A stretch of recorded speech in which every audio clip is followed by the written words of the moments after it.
There's no way for humanity to thrive in this kind of um, structure.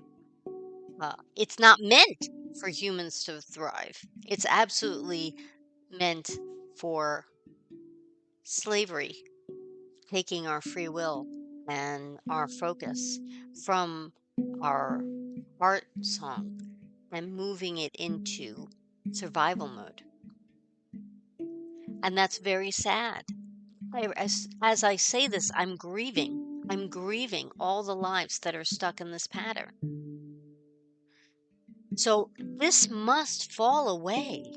And it's going to be difficult to watch, but not impossible to understand that this has to go in order for us to rebuild.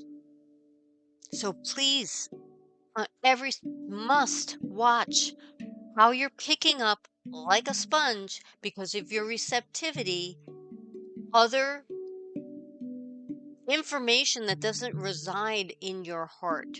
Know that we are safe and taken care of, and there will be the story at the end of the breakdown will be the building,